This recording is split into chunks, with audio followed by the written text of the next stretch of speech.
Welcome to learning corner. பழமொழி 400ல் இருக்கக்கூடிய 400 பழமொழியை தினம் ஒரு பழமொழியாக பார்த்துட்டு வரோம். இன்னைக்கான பழமொழி, தாரா படினும் தலைமகன் தன்னொளி 100,000வர்க்கு நேர். தலைமகனின் சிறப்பு. நீர் உந்தும் ஓட்டா நிகரில் மணியே போல் வேறாக தோன்றும் விளக்கம் உடைத்தாகி தாரா படினும் தலைமகன் தன்னொளி 100,000வர்க்கு நேர். இதுக்கான பொருளை பார்ப்போம்.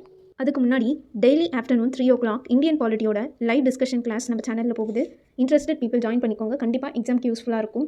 திருநீர் படிந்தாலும் தன் ஒளியை இழக்காத மாணிக்கமணி போல தான் சிறந்த பண்புடைய சான்றோர்கள் தாழ்வான நிலையில் இருந்தாலும் அவமதிப்புக்கு உள்ளானாலும் அவங்களோட பெருமையும் அறிவொளியும் குறையவே குறையாது. அவங்களோட ஒளியே 100,000 பேருக்கு சமமாக திகழும். இதை தான் தாரா படினும் தலைமகன் தன்னொளி 100,000வர்க்கு நேர். தலைமகனின் சிறப்புன்னு சொல்லியிருக்காங்க. இது வரைக்கும் நம்ம சேனலில் 170 பழமொழியை போட்டிருக்கோம். அதுக்கான லிங்க் நான் டிஸ்கிரிப்ஷனில் கொடுத்துருக்கேன். முதல் 170 பழமொழியை தாண்டி நேற்றைய பழமொழிகளை ஒரு கிளான்ஸ் பார்ப்போம். திருவிளையார் பண்டம் இருவர் குழல் புண்ணியவான் பொருள் உடையான் திருவினும் திட்பம் பெறும் செல்வமும் திட்பமும் திங்களை நாய் குறைத்தற்று பெரியோரை படிக்கும் சிறியோர் தான் தோன்றிட வரும் சால்பு பொறுமை புகழ்த்தரும். தாரா படினும் தலைமகன் தன்னொளி 100,000வர்க்கு நேர். தலைமகனின் சிறப்பு. இந்த மாதிரி நிறைய கண்டென்ட்க்கு லேர்னிங் கார்னரை சப்ஸ்கிரைப் பண்ணிட்டு இந்த வீடியோ உங்களுக்கு பிடிச்சிருந்தா யூஸ்ஃபுல்லாக இருந்தால் உங்கள் ஃப்ரெண்ட்ஸ்க்கு ஷேர் பண்ணிட்டு ஒரு லைக் பண்ணிட்டு போயிடுங்க. தேங்க்யூ.